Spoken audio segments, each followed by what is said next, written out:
We're going to start off with plate tectonics, do a few different earth science things for this segment. And one of the things that we start with when we do plate tectonics is, you don't have to do it this big. I really like the dynamic planet from Usgs.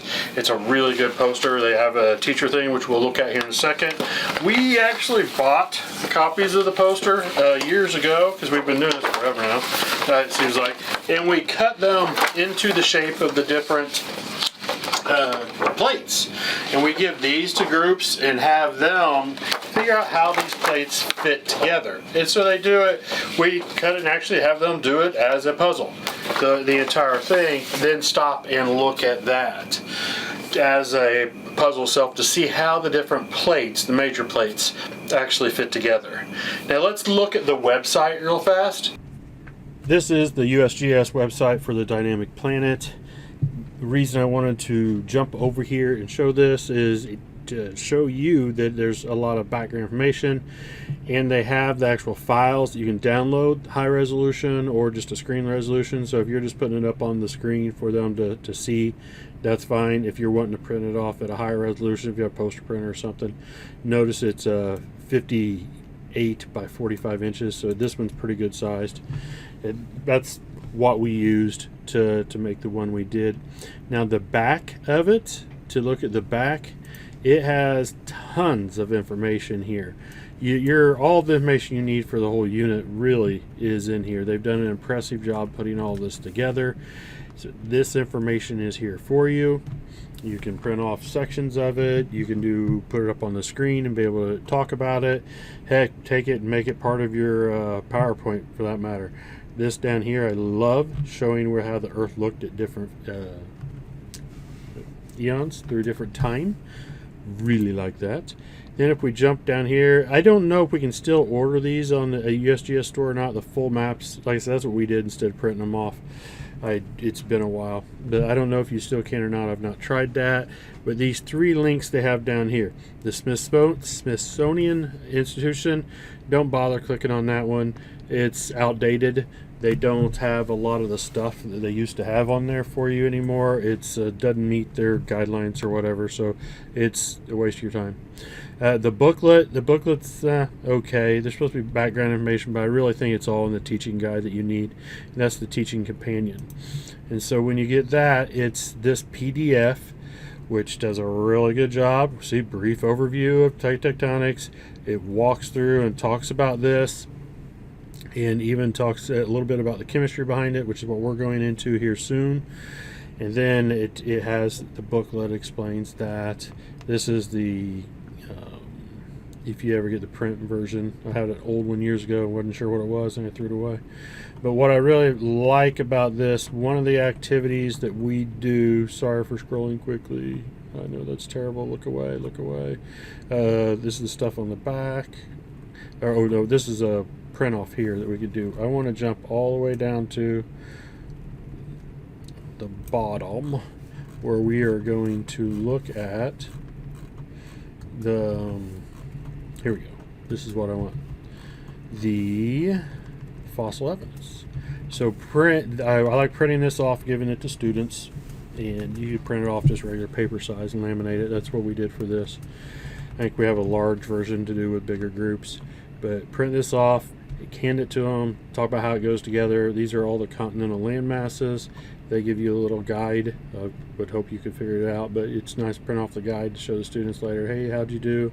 Did you see there's some overlap? Why would there be overlap? Oh, well, land is always built up and taken away. So all these processes that occur, but this is really good to get them, show them about the fossil evidence for clues of how the continents might have gone together years ago, to be able to talk to Pangea. So I like this. It does a good job to me on helping them understand continents and how the continents fit together to the last time that they were together.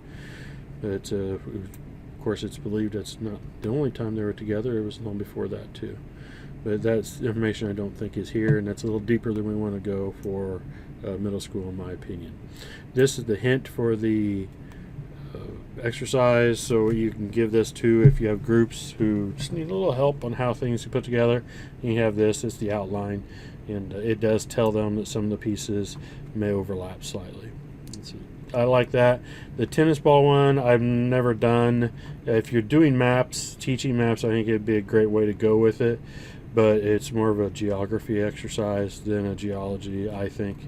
And so I've just never messed with that one. That's how, we've seen these before, how maps like this and how you cut them out and put them together to actually make a ball.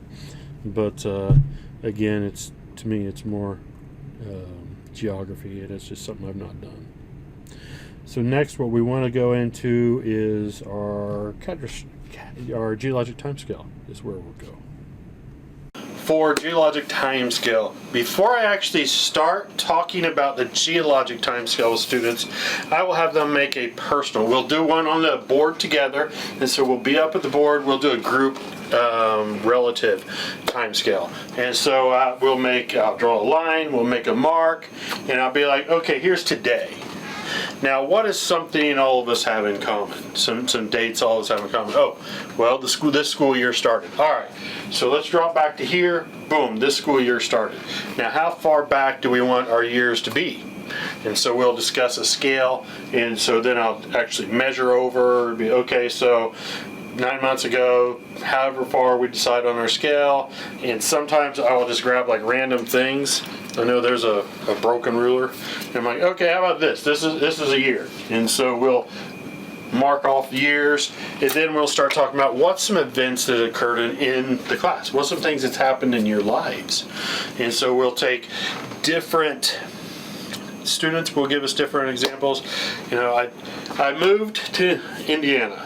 We're in Indiana now, so I moved to Indiana. Someone said, okay, so when did you move? Oh, well, I was 6, so all right, how old are you now? So we'll back up, figure out where that goes, and then Jalen moved to Indiana here at this point, and so that happened within our lives. So we will drop back and just do all kinds of events. Survived 3rd grade. Boom, survived 3rd grade. How far back would that go? So we'll make a timeline of events that happen within their lives. That's really kind of gives them the idea. It's making time. A lot of us, I think, do that. Sometimes we print off this catch register tape that I've ripped off. Sometimes we give them sections to do it. I will do a class one. This is how I used to do it. I used to print off give each of them a section, and then as a small group, each group would do this, then we'd put them on the wall. But anymore, what I've done, good or bad, is I will make them make a measurement item. So it doesn't have to be, this isn't to scale inches or centimeters either one. It was some block or something I had, and then we just measured it out. So they had to make some sort of ruler, and so to use it then in their notebook, their journal, they have to do a personal timeline. I have them record that in their journal, and I take a glance at that and make sure that's been done and it made sense. So we do that first. Then what I have copies of, several copies here, as you can see. But what I give them are some cards that have the different fossils. So, or not necessarily fossils, but different life forms that's happened here. This one is, can't read it, grasses. So, grasses, amphibians, first jawed fish, the start of the age of the dinosaurs, dinosaur extinction. I love that one, it's empty. First sharks, earthworms, jellyfish, land plants, winged, you get the idea. So each group will have a set of those, and I'm like, all right, put these in order that you think they happened. Now, I don't know where I got this initial list. I've had it for years. I just pulled it out of my file. In the notes for this, I'll put the description. I threw it up on a Google Doc or something. I got it from somewhere, and I don't know where. But I've had it so many years. If you recognize this, like, oh yeah, you've taken that from there, let me know. I'm going to make sure I give people credit. But this is, I'll give them the cards. Each group has the cards. I try to put those in order, what they think happened. One thing I do have on these is they are color coded, and the students have no idea why, and I don't tell them. And so we put that in the order it happened, and then we're like, okay, let's put this on a timeline. And so I have a couple of different ones here, and I notice I've actually drawn where they need to be, the different, we start here today, and then as we go back, I drew the colors corresponding. So here's a billion years ago. So I have these, what is it, every meter? I think it is every meter is a billion years on this scale. That's the scale we use, yep, 2 billion years and so on. But I put on this that I taped down on the floor, I actually drew lines that correlate with the colors on here. And so this is active, so it correlates with these colors. I tell you, it's for some reason I don't think I've ever had a student notice that, and for doing this for what, 15 years now, I haven't had a single student notice that. But then we will have them lay where they think they go, and then we'll look it up and see how old these go, and have them calculate where they should go. And once they get where they should go, like here we go.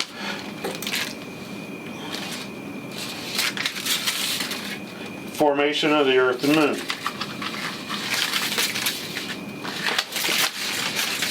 Haha. Prokaryotes, bacteria.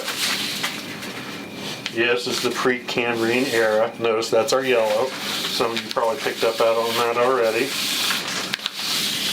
This is going to take a while. I feel like I'm running out of cash register tape here. Haha, jellyfish. Paleozoic era.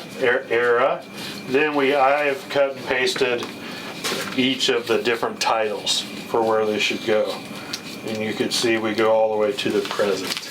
And so this is a really good visual, and it makes it a lot more concrete to do a timeline of my own, so I can think about my life, where my life is, maybe where the class life is, then where my life is, and then to be able to go through geologic time.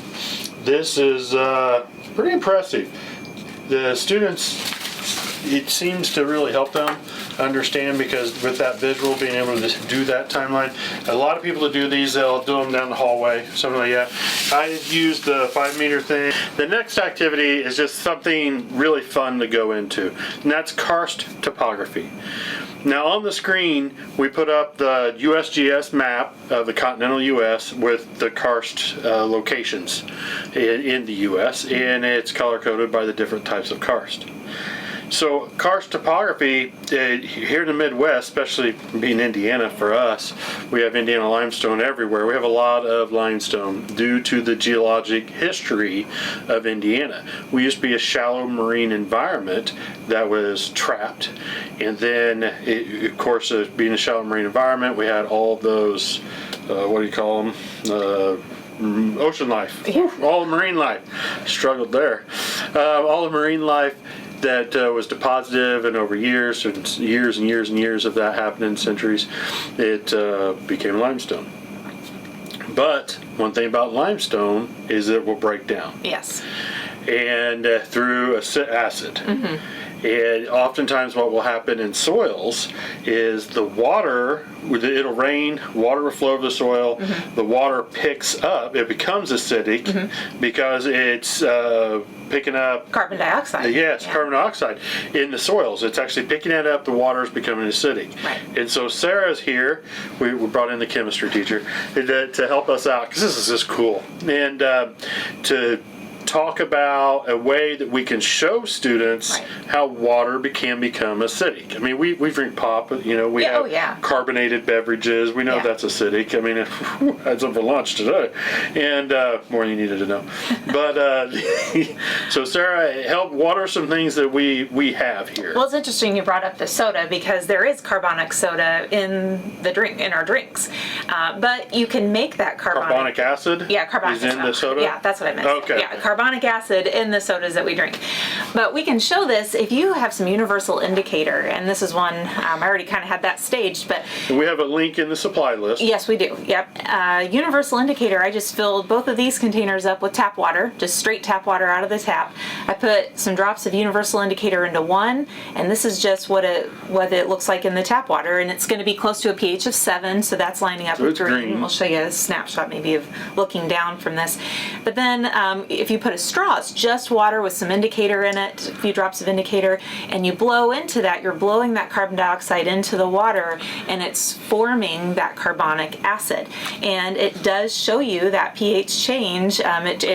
The color, there is a color change. I definitely see a color change here. And you from green to yellow. did not blow in that very long. No, it did maybe a minute. I remember doing a lab with a geology professor years ago. Right. When my kids were small, I brought them here to an event we had, and whatever they used, they were like blowing into it like 5 minutes to get that change. Yeah. But the stuff you've brought this was fast. You did this very quickly. Yeah, just I mean, really, probably not even a minute. I don't know if it's just you have a lot of hot air. Probably, but the thing is it was a pH change right from a 7 to a 6, so it's not much of a change. It's just one step down on that pH scale, but you can see that color change, and that's something the students can do. And again, it doesn't require a lot of materials. They obviously don't want to ingest it, but you can also show a more drastic color change if you change your indicator.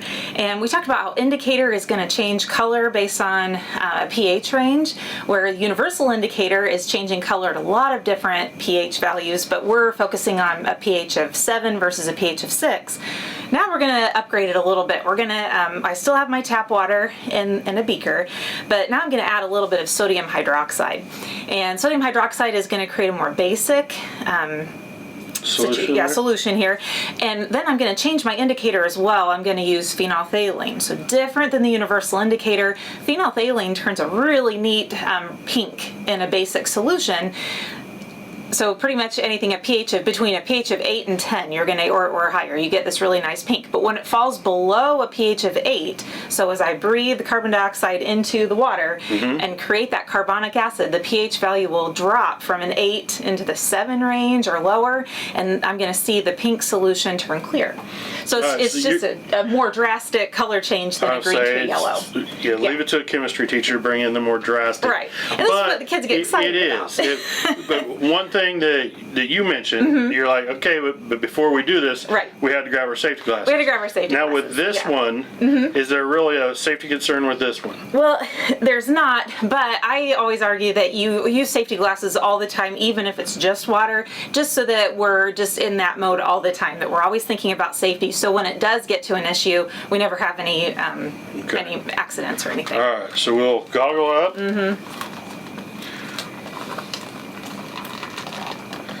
Get my yeah, I somehow unattached my. Okay, there we go.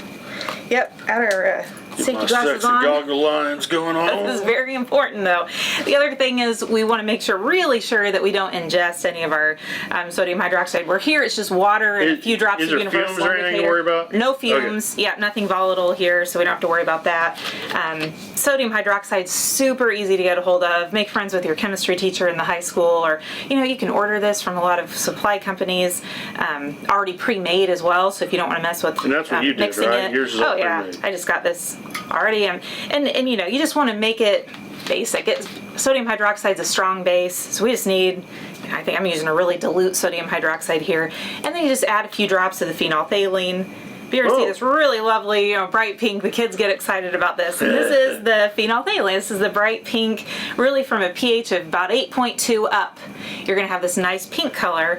I'm going to put my straw in, similar to what I did prior to filming with the universal indicator. And it's just, breathing into, blowing air into that. Right? Yeah, mix that up. Yeah. Okay, now. Okay, ready? I'm ready. Okay.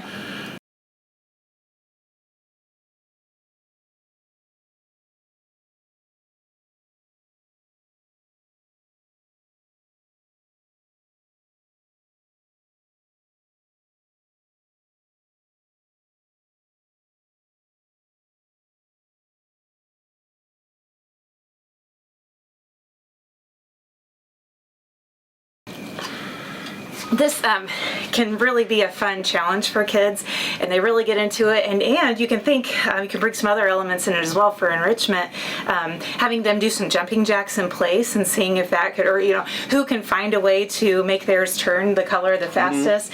Because the more carbon dioxide that you get in your system, the more you can put into the solution, the quicker that pH level is going to drop due to the carbonic acid that you're forming. Okay. Yeah. Well, it's a neat way of showing the water can become acidic. Yes. And obviously by putting in carbon dioxide from ourselves. And so very flashy. Very this nice. is very flashy. Yeah, definitely. This not quite as flashy, but you can definitely see a difference. And so if you don't have the sodium hydroxide, don't have my glasses on, can't read it. They're over here on the other side of my glasses. If you don't have that, then this would be a quick and easy one to go ahead and do. I know for us, we bought the little pH indicator kits. Right. And so just a small kit that had bottles of like 3 different types of indicators in it. Yeah, I think you have the universal, the phenolphthalein, and some bromethymol blue. Yeah. Which are all going to have different color changes at various pH ranges. Yeah. They're just pH indicators. Yep. pH indicator. Now, some people use, red cabbage? Yeah, red Do cabbage this? will work as well. Will the pH range of red cabbage, will it work with this activity? It should. Yeah, I just threw that think at you entirely. Sorry. I don't know the pH. It should. I think it does work kind of in that. We'll have to look around see what that range it neutral works. range. Yeah. But that's possible. If you want your house to smell like cabbage, you can boil that up and do that have a bunch every of that. And so. But bringing this back to your karst topography, though, so we've just shown how to indicate or how to show that the carbon dioxide is forming an acidic solution, and we can tell that from our indicators that we're using that are indicating that pH change, that more acidic environment. And so proving that this is forming an acid, here we have this piece of chalk. Just regular chalk and vinegar. Which is simulating the limestone. Yeah, this simulates our limestone. The vinegar Is our acid. Drop that on there. We can start seeing. Oh yeah, and you can see that's right away. That's I reacting. can see that bubbling up without putting my glasses on. I need to put them on. Definitely see a reaction happening there as we get effervesces.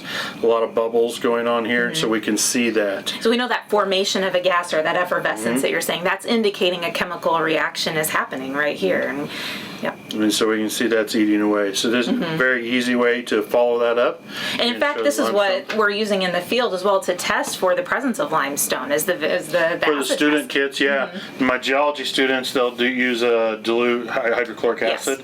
That's what they use. But for us, for the K-12, we just use the vinegar. Right. And so it might not be as sensitive because it's obviously not the same as a diluted hydrochloric acid, but it's the same concept. We definitely use it for our soils kits that we teach. Yep. We teach chemistry of soils, and we just have them use vinegar, and you can definitely tell if there's carbonates in it. Right. And so that's a really easy one. So once again, this is just a fun one. Are these safe to take off now? I think so. All right, we're done with this part. So it's just a fun way to kind of follow up and give them some activities to drive home that karst topography, which is just, in my opinion, a really fun aspect of geology, and obviously a very nice overlap between chemistry and geology itself. So there's a fun activity for that. We hope you enjoy that and hope you get ideas to be able to do in your classroom. Thank you.